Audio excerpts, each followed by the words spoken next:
Thank you, Mr. Chairman. Ranking Member, you've laid out an important argument in your opening statements.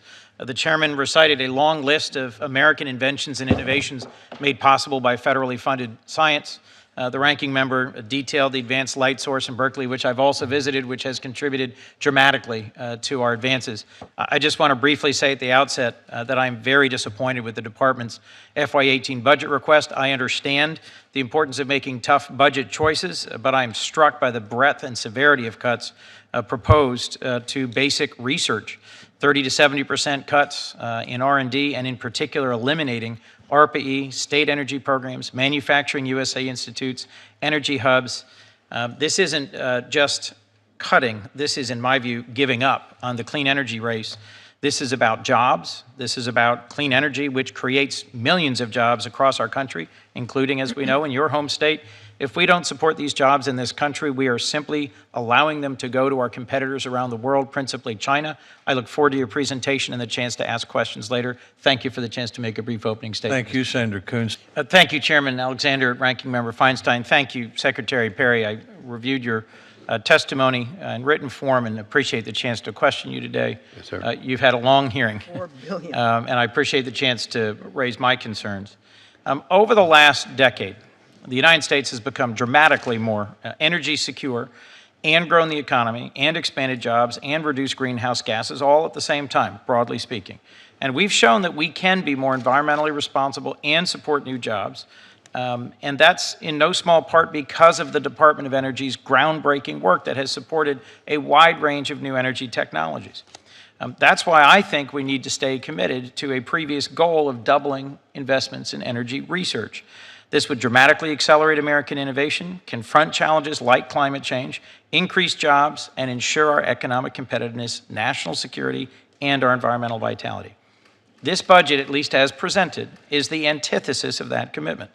The forward-leaning research model that the United States has championed for decades would be reversed, and there could be, as you've discussed at length with other members, significant cuts and job losses at our national labs, research university startups, and more. So let's be honest, we need to address our infrastructure, grid reliability, climate change, and other challenges, and the Department of Energy has a critical role to play.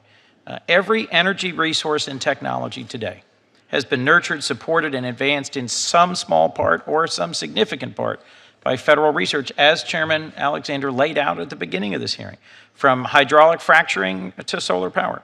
And we need to continue to invest in the partnership between DOE and the private sector.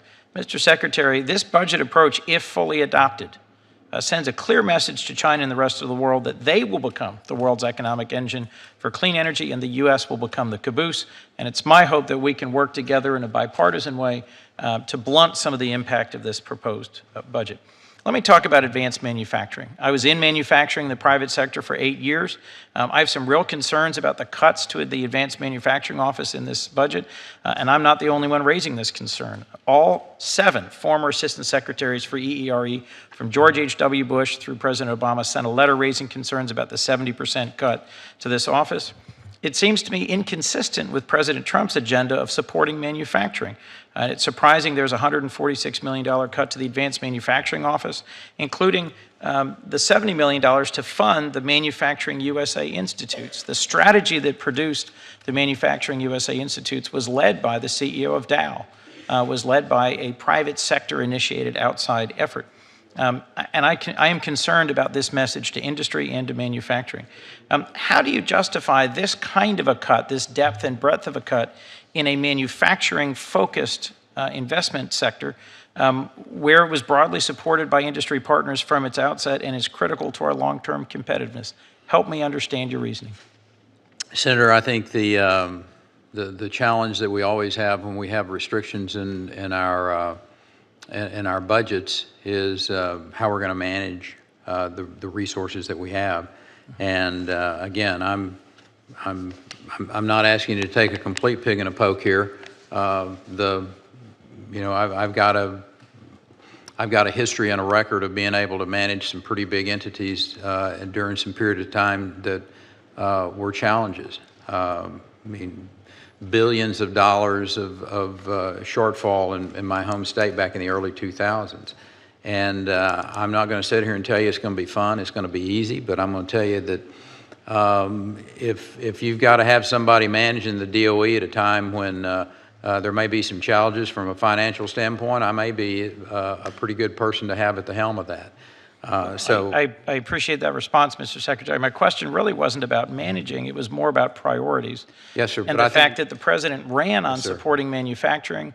This is part of a thoroughly thought out, well-developed strategy for supporting manufacturing, one that's been supported in the Senate on a bipartisan basis. So my hope is that the critical investments DOE is making in manufacturing will get a reconsideration. Let me move to the quadrennial energy review, if I might. It could be a valuable policy review process. The Defense Department follows the same approach. I've worked with Chairman Alexander on legislation that would require the federal government to undertake a periodic and analytically driven review process of energy policy. Can you assure me you'll continue to carry out with public input the quadrennial energy review that's required to be done once every 4 years? Senator, I'm going to follow the law.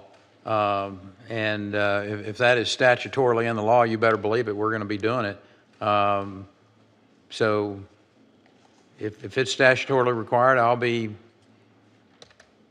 addressing it.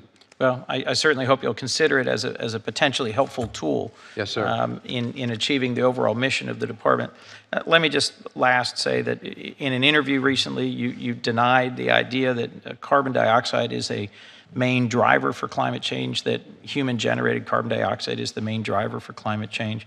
But what more do you need to hear from scientists or military leaders, business leaders, anyone, to be convinced that man-made greenhouse gas emissions pose a serious threat to our economy and our future? Senator Coons, I think it's a great opportunity for this country to have a conversation about the climate and get the politics out of it and bring the scientists together. As a matter of fact, the Undersecretary for President Obama, the Undersecretary of Energy for President Obama, Stephen Coons, has said he's a theoretical physicist and was over at the department and knows this issue rather well.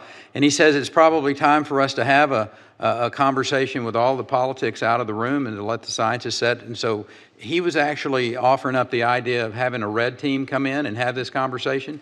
And I would dearly love to be in the room when they're having that, not to be one of the experts, but to really listen and have that opportunity to have the conversation. Because my perspective is that it's not settled science, and the idea that if you don't believe it's settled science, you're somehow another a Luddite is just a little bit out of the realm of. I don't mind being skeptic about things.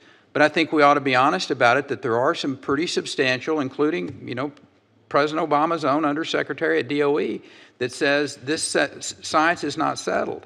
And so, Senator, I hope we can agree that maybe it's time for us to have a red team approach to this, set them in the room, and let's listen to what they come up with. Okay, we're way over time. I just want to say thank you for that response and the openness, and thank you, Mr. Chairman, for the chance. Thank you, Senator.